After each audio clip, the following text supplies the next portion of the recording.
Hi everyone, welcome back to my channel. My name is Romney and if you're new here, hello, welcome.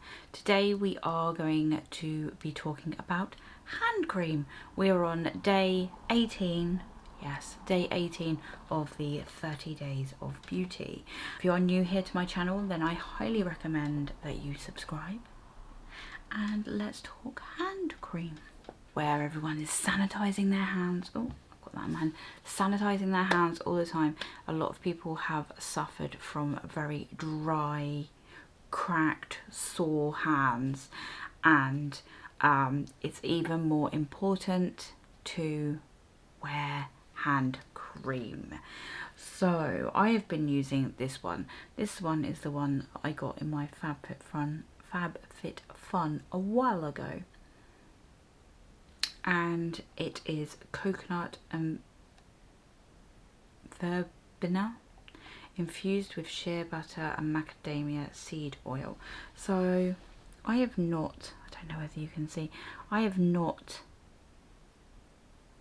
put any hand cream on yet, and I do have some, it's dry looking, not horrifically dry looking. This one, I've done the washing up this morning and I don't protect my hands when I wash up. I must say, I don't use washing up gloves or anything like that. So you might be able to see it's slightly dry looking and it needs a little bit of love. So as soon as you put some of that cream on, make sure you get it all over those hands. And it's always best to put hand cream on after you've washed your hands and things like that, especially if you're prone to very dry hands, because it just brings them back to life.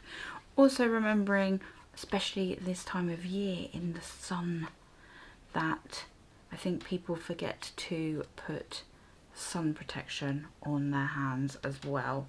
So when you're doing your body, don't forget to come down and get those hands, otherwise you get things like this. I've got like sunspots on my hands where previous years I have not used sun lotion. So you might be able to see, I don't know whether you can, my hand looks a lot more smoother. It's just really soaked in that hand cream. It smells delicious as well. So you obviously don't need this hand cream, just any moisturising hand cream, but don't forget it. And it also helps keeping your cuticles nice and supple so that they don't dry out. Give them a little massage so they don't dry out and start cracking, and then you get like pulls and things like that, and it's very sore. So if you see, I've done my cuticles now, I don't know whether you can see, none of them are dry, I haven't got bits hanging off them, nothing like that. Although look, my nails could do with being redone. I'll get on that when I can, honestly. So yeah, just that gentle reminder to remember to put hand lotion, moisturise those hands, moisturise those cuticles. It'll also encourage nice healthy nail growth as well. I hope you found that helpful. Don't forget, subscribe if you haven't already, and I will see you tomorrow for the next one. Bye.